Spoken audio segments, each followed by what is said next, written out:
Welcome back to One Foot In. I'm Ohana. He's Winn.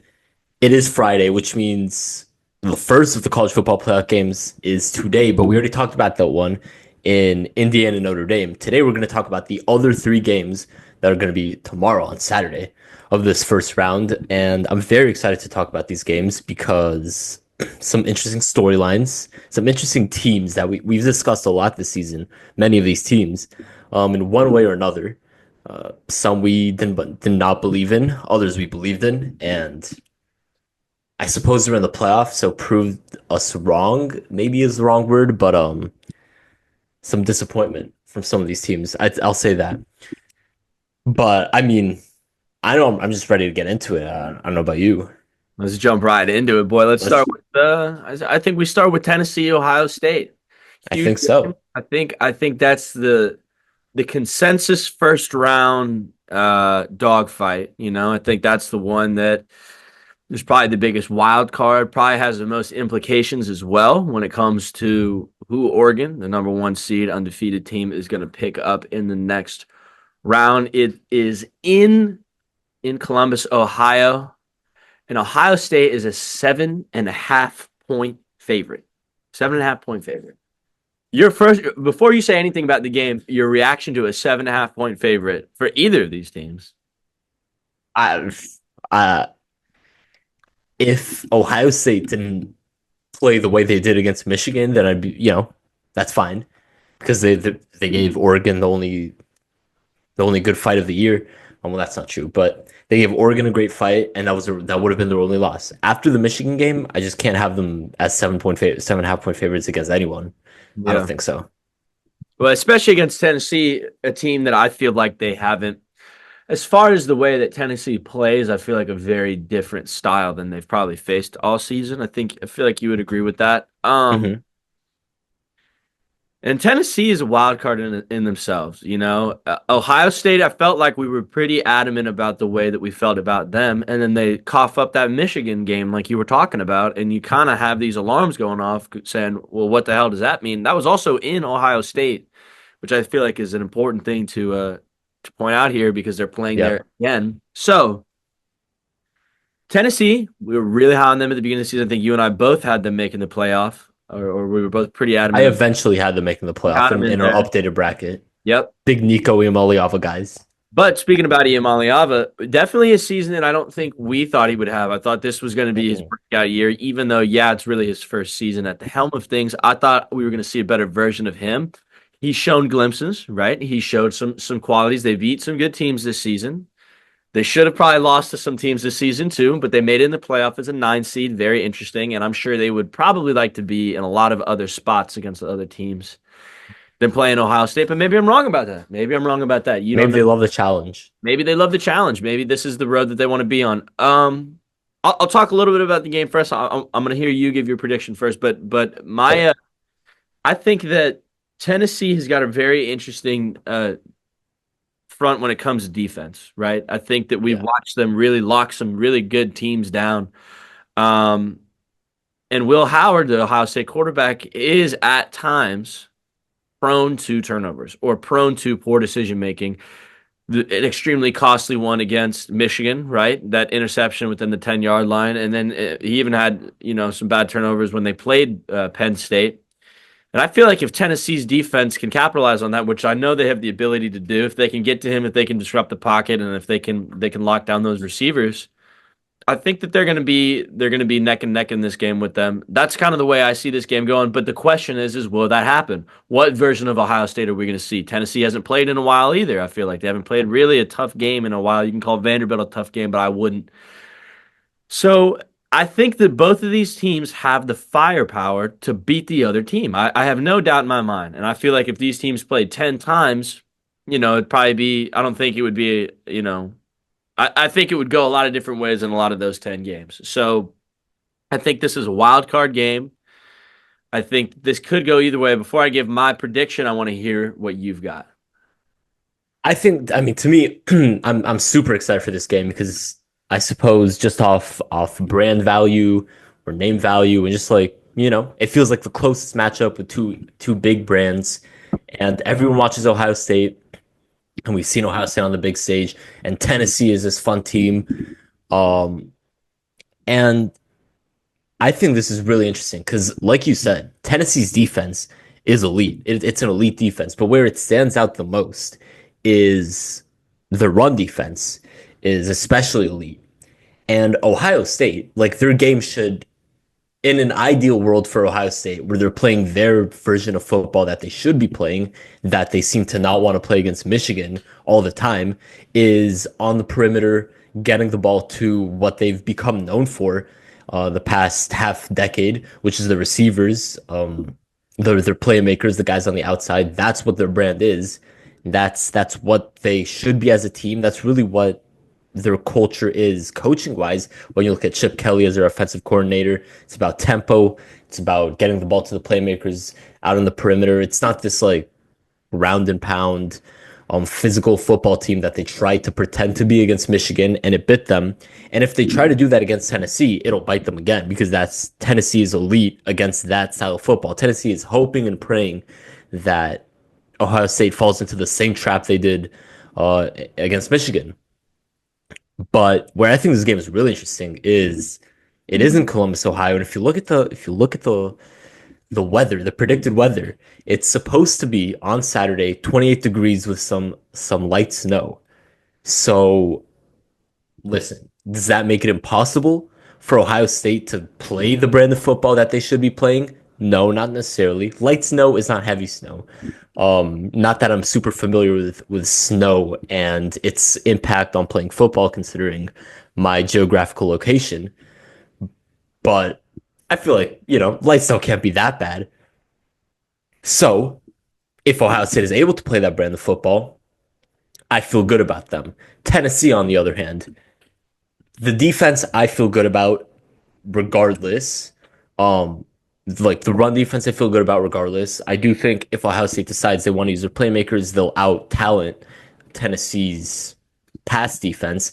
Offensively for Tennessee, though, is where I don't even know if I don't really know what to expect is right because I feel like I do know what to expect. I don't expect them to be like extremely dynamic in all this because I don't feel like that's the Tennessee we've seen against the higher level teams they've played.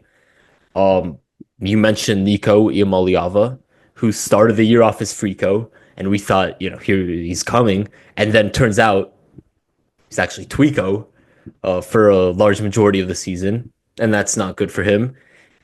Now, I don't expect to see Frico, and I don't expect to see Twico. I expect to see in between Eco or whatever. I, mediocre, but at the end of the day, I do think, and the spread is 7.5, like you said. I think Tennessee covers 7.5. I actually think this is a close game and a really fun game down to the wire. But I do think Ohio State does come out with it because I think they find enough success doing what they should be doing with their offensively on the offensive side. And I just, it is so hard for me to fathom them sticking their head in the sand for two straight games and doing what they obviously shouldn't do. I just can't imagine a world like that would be if that happens, then I would say leave the coaches in the stadium, but it'd be in Columbus. So I don't know, maybe send them on a plane and coach to Knoxville or something and have them stay there in Neyland and pretend like the game was played there and then don't let them return to Ohio State because that would be malpractice. But I'll take Ohio State close. You know what? I'm pretty much on the same line with you here. I think what you talked about for the weather, which is something we're going to talk about with the Penn State game too, but this game is at 8 p.m. in Columbus, Ohio. It's cold. That's a legit factor, and we've seen, especially in the NFL this season, players be a bit more transparent about some of the effect that cold weather can have. The Miami Dolphins and Green Bay is a good example of that, right? But I will say this. I will say this. This is what's interesting about this new format is I don't think a lot of people really thought that much about what it's going to be like playing up north in a week before Christmas. But I would love if this game was in Neyland. Oh my God, that Oh my would be God. so cool to watch. Like, oh my God, a 3:30 game, Ohio State in Neyland Stadium playoff. That would be electric. I'm going to agree with you on this game, though. I think that this is a good game. I think it's close. I think Ohio State does find a way to get it done. I think Ryan Day, if Ryan Day loses, he'll be fired, and I think he knows that. And I think that he's going to put every chip he has in the middle here. And as far as why I think Ohio State's going to win, I don't expect this to be a high scoring game. I don't expect this to be a wild game. I expect, frankly, I expect a mistake by Iamaliava once or twice that costs them, as we've seen in other games. I don't think he's gonna. It would really surprise me if he comes out and is flashy and is hitting, explosive plays on top of just how he's played this season, and then on top of that, where this game is played, and the fact that this is the weather and everything. So I think Ohio State gets it done. I think it's close. I think it's tight. I think it's low scoring. I think it's a big defensive battle. Um, yeah, and I think that whoever plays Oregon is in for an interesting run because Oregon will have that week to watch both of those teams play, and then we'll also have that bye. Won't have to put their bodies through all that. So very interesting to see 8 p.m. That is the final game, I guess, of the evening. So interesting. We start with that. I think anything else you want to say? Or should we transition over to Texas Clemson? I mean, I feel pretty good about my take. I will say on maybe some of you are thinking this guy's, how many episodes in a row does this guy have his cardigan on? I promise it's clean. I just like to wear it in the house. It's a bit chilly, bit cold, and it's comfortable. So just wanted to clear the air on that. Figured I might as well. You're looking snazzy though, man. I'm wearing a shirt. Look, I'm wearing a. Oh, This is technically it's like a tank top kind of. See that? yeah. That's an interesting combo. I Tank with a jacket. bought these sick pants yesterday from China in Epcot. Shout out. In Epcot? Yeah, the China in Epcot. You know what I'm talking. Oh, yeah. All right. Anyways, Texas Clemson. Clemson goes into Texas. Um, I've been in Austin. It's loud in there, but I don't know if it's a crazy raucous environment. But this game has the biggest spread on it out of all of them, which is not surprising because it's the 5 and 12 seed. That's Texas minus 12, 4 p.m. in Austin. What I want to say, and this is what you've talked about too. I want to see Arch Manning play a decent bit of this game. I don't think they're going to start him. I think they would have already said something. I feel like Right. it's been a made thing. But I want to see him get some reps in, especially against what would be probably the easiest team. Maybe Arizona State might be another easy team they play, but one of the easier teams that they'll play in this game. I think if viewers has some mistakes early or doesn't look sharp early, then you pull them. Why? Why do I say that? Well, because Texas has a legitimate chance to win the national championship. And yes, I know a lot of people have said, well, they've lost to Alabama. Or sorry, Georgia. They lost to Georgia. They haven't played the best season. Blah blah blah blah blah. They've shown weaknesses. I know. But they're the 5 seed in the football playoff. They have the easiest road, in my opinion, to get there. I mean, some might argue Penn State. I might be wrong about that, but Texas is very happy to be playing Clemson and Arizona State. I promise, rather than playing Ohio State and then potentially Oregon or Notre Dame and potentially Georgia. I promise you that they're very comfortable with that. And they cannot have Quinn Ewers mess that up for them. Now, Quinn Ewers is a good quarterback. I'm not going to sit here and say that he's not.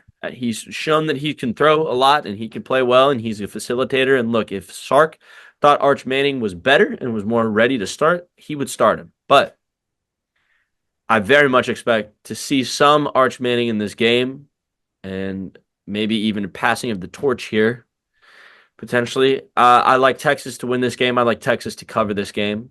I'm not going to break this one down. I feel like as much as I did the other one because I feel like this one to me is a little bit more of a set in stone one. However, we've talked about this before.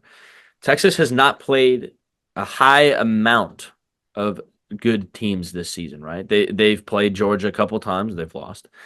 But their regular season schedule for the most part was quite mediocre. They did not play a lot of winning SEC teams. And don't get me wrong, if a team is in this bracket, they're a good team. Okay, Clemson is a good team. Clemson is going to have components of their squad that Texas isn't probably used to seeing. And Cade Klubnik, if he plays well like he did against SMU, well, then Clemson's got a shot to be in this game. But I think Texas overall is a better team. I think Clemson has showed weaknesses early in this season.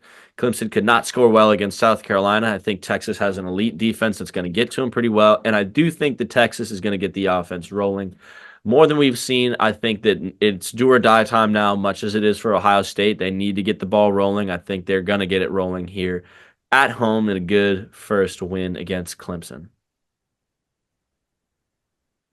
I'm going to start off talking about Texas quarterback Quinn Ewers because here's what I think is going to happen in this game. I think it's going to be back and forth and kind of sloppy, at least in Texas's eyes. Maybe Clemson will be happy about that, and it's going to be a close game through for to start. Um, and I think Ewers has a pretty short leash, and he's going to get pulled for Arch Manning. And I guess let me take a step back here. Quinn Ewers obviously dealing with the ankle sprain. And I think when you're dealing with an ankle sprain, and we've seen this materialize on the field for Texas, for Quinn Ewers the past few games, he's lost his mobility to a large extent. He's not creating like he used to. He's kind of having to sit in the pocket and operate in the pocket and work with his arm and his passing ability. And the problem is that in that situation, when you have a guy that all of a sudden is limited in his mobility, he's going to have to make up for it with an elite passing ability. Um, and he just doesn't possess that. Not to me. Like, I don't think he can sit there in the pocket and be elite. And I think that's a huge problem, and it's been a huge problem for him these past few games. It's a big reason they lost to Georgia in the SEC championship. It's a big reason Texas A&M, they beat 17-7. Kentucky, they beat 31-14. Arkansas, they beat 20-10. And it's all these close games because they can't really separate because their quarterback isn't capable of. I mean, he can't create things, and he's not good enough in the pocket as a passer to elevate this offense. And I think the leash is short, and I think if they switch to Manning. Now, my prediction, I actually think Clemson covers at 12 points. I just think 12 is too much for this Texas team right now. And with Ewers starting, they're not going to get off to a hot start.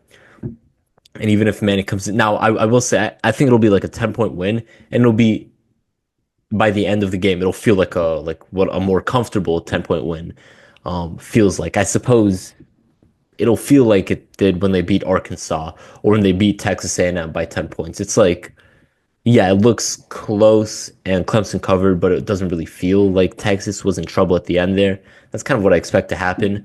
But I do think if they're going to have to make the move to Arch Manning at some point in this game and then stick with him for the rest of their playoff run, which I expect to continue after this weekend. But that's kind of where I'm at. So I think Texas wins, Clemson covers. That's what I think about Ewers. I think Clemson's got enough, or they showed enough against SMU, which isn't as good a team whatsoever as Texas, especially not like defensively and all that. But I just can't trust Texas to blow anyone out right now. Not with Ewers hobbled and really holding the team back. So.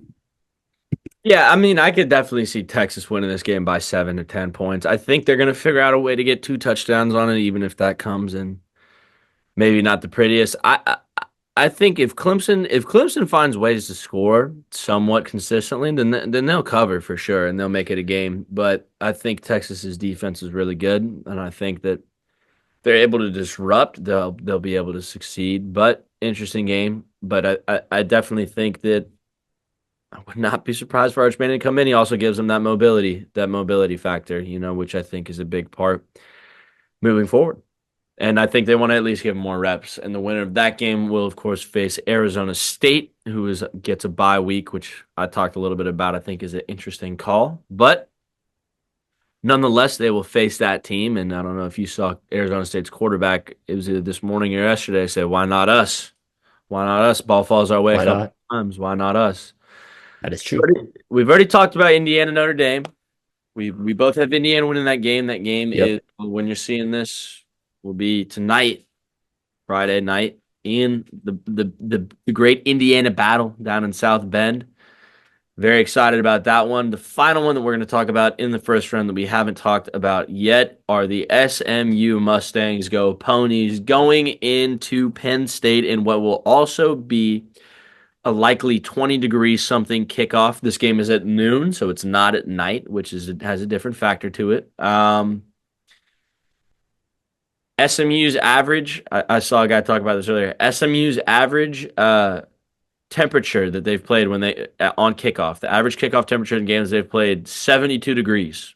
72 degrees. That's about 50 degrees warmer than what will likely be the kickoff in Beaver Stadium Saturday at noon. The spread of this game, too, is, let me find it real quick for you so I'm accurate, 8.5 Penn State. Another interesting kind of spread, I feel like. I feel like a lot of these spreads, honestly, are bigger than I thought some of them would be, especially the Indiana game and that Tennessee game are bigger than I thought they would be. Hmm. Even the Texas game, they're pretty big spreads for first round. Yeah. But I think that this one's got a good chance at sticking for Penn State. I think that 8.5 is pretty good. I think I like Penn State winning this game by 10 to 14 points, if not more. The reason because of that is because college football is about, like I say all the time, it's about emotions and momentum. SMU's coming off a loss. Clemson is coming off of, or sorry, SMU's coming off a loss. Penn State is also coming off of a loss, but Penn State's loss was different. Penn State played the best offensive game they've played all year against Oregon. They had a chance, really, to win that game at the end, and that's something that I think they're pretty happy about. They're in the playoff at a 6 seed. They're going to be in one of the most hostile environments in college football with their fans backing them. And SMU has penalty problems, 131st in the country in penalties against. And let me tell you, playing in that stadium when you have penalty issues is not ideal, not optimal. I gave my shout out to Kevin Jennings in the last episode, the SMU quarterback. He is a beast. He is a dog. He's a great player. Two very different play styles from these teams. SMU likes to go quick. Penn State usually likes to slow it down. But we saw Penn State's offense kind of look a little more uncharacteristic in a positive way. They were going pretty fast. Like I mentioned, I like Penn State in this game. I think they're a more complete team. I think they're a more whole team. I think that they, with home field advantage, have an opportunity to win this game and win it fairly comfortably. Probably dive into a little bit more of that, but I want to hear what you got. Yeah, I'm with you on Penn State winning pretty comfortably. Listen, I think for Penn State, really their superpower, I guess, I don't know, is their defense. And I know people are gonna the last thing they saw from Penn State defense was, Oregon dismantling it.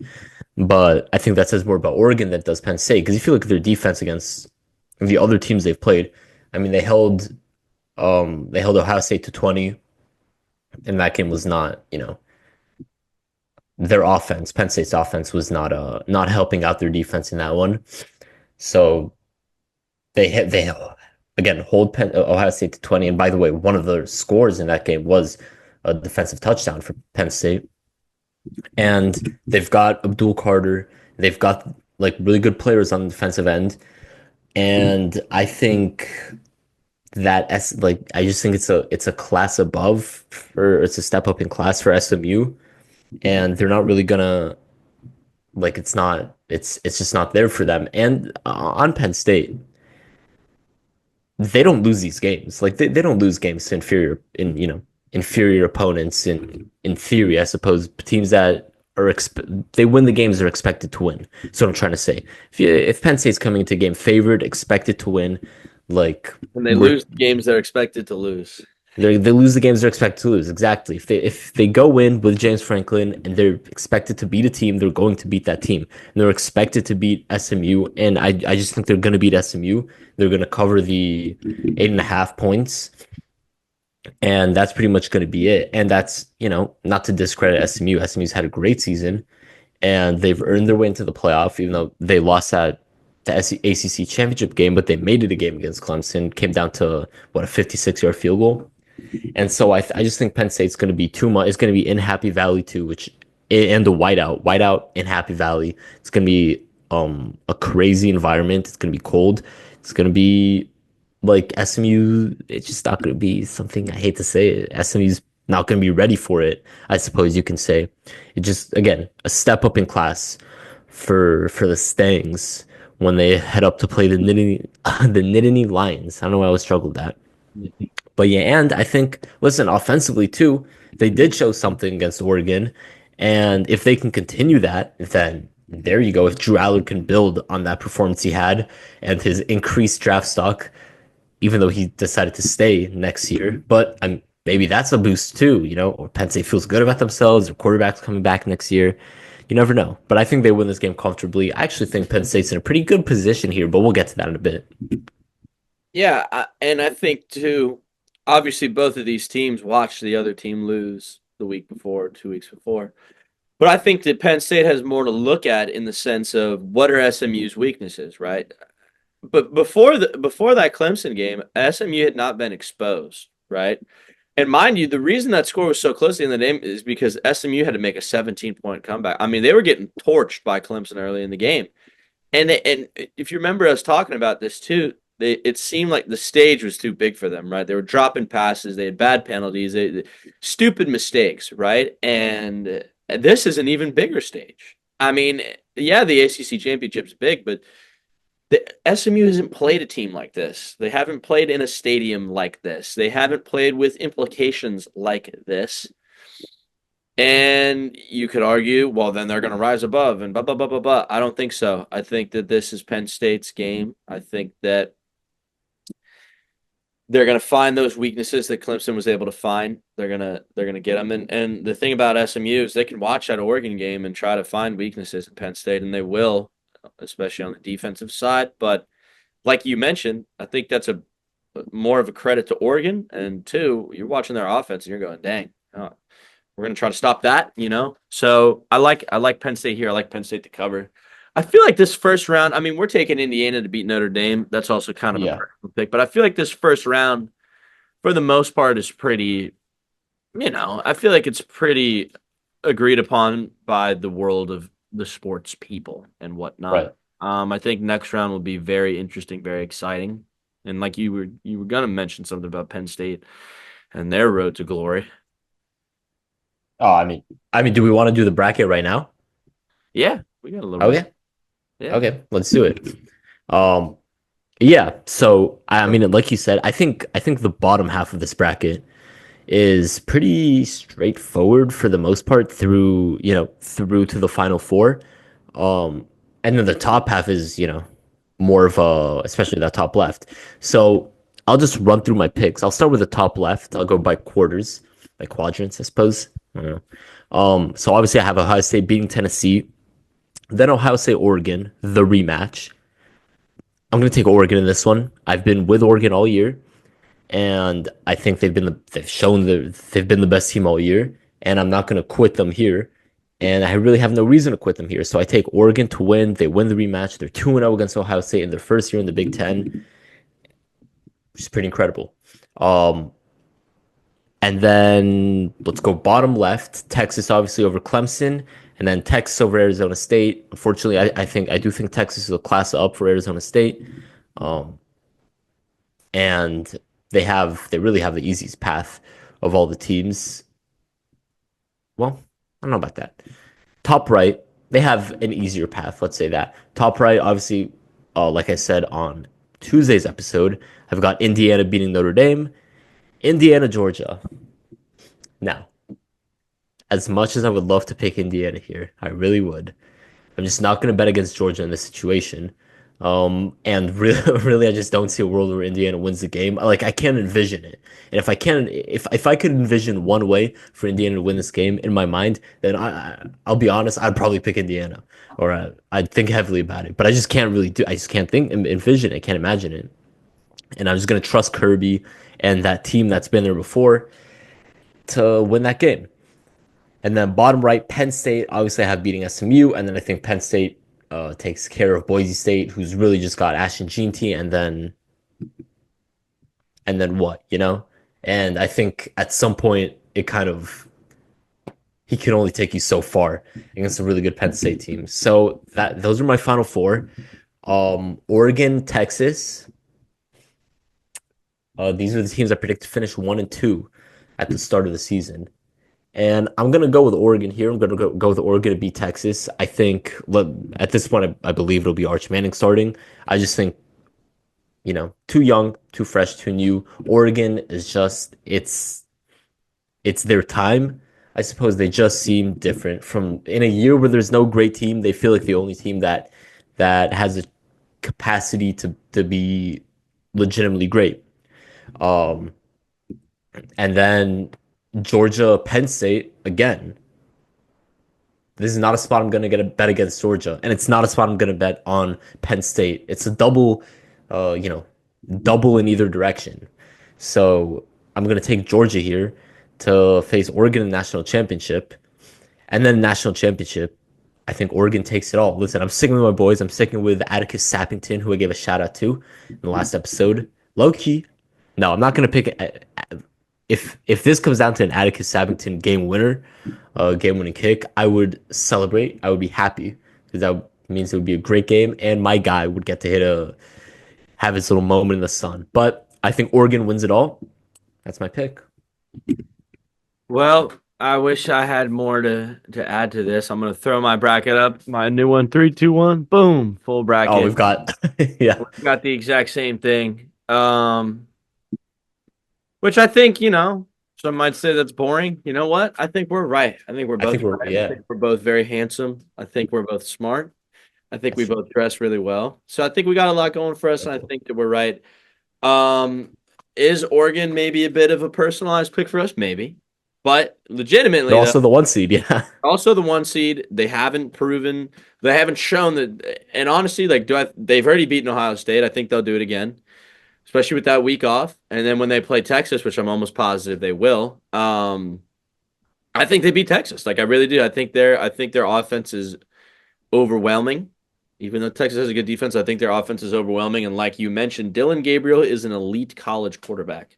You can make a case what you want about him at the next level, but as far as college quarterback goes, that man, and I'm not kidding you, that guy, if Travis Hunter and Ashton Jeanty play any other season, that guy's a Heisman Trophy winner this year. He came in third in the voting, but he's an elite quarterback. He's played great teams. He's been able to control the ball fairly well. He's got great pocket presence, and I think those things are what separates, the good teams from the great teams. And that Oregon offense is legit. And I love Dan Lanning as a coach. I have him going all the way. I have them facing Georgia in the playoff championship as well. And I don't have Georgia pulling that out, not because I don't think Georgia is not capable of doing so. And if they did beat Oregon, I would not be overly surprised at all. But I like Oregon in this spot. I like Oregon to win it all. I think that there's something special about that team this year. If I'm wrong, then so be it. I'm not playing on the team. But Oregon hasn't given me any reason to vote against them, even though that one time they didn't cover for me. Whatever. Um, I got Oregon in this one. We've the exact same bracket, so maybe we Yeah. suck, but I don't think we do. I think we both know ball. And if we're It was both aligned like that. if we're both dead wrong, then you know what that means that we've got a pretty eventful college football playoff. That is true. So Listen, Boise State, Ashton GT, maybe he finds his way in the national championship against Oregon. Little revenge game. I would love that. That would be awesome. If Penn State loses to Boise State, if Boise State finds a way, oh my God, I will be the happiest man on the planet because I want Ashton GT up there doing it. And that boy might run for 400 yards. He might. He might not. I mean, listen, they gave Oregon their toughest battle this year, really, outside of Ohio State. They did. Why not again? We got anything else we need to hit on?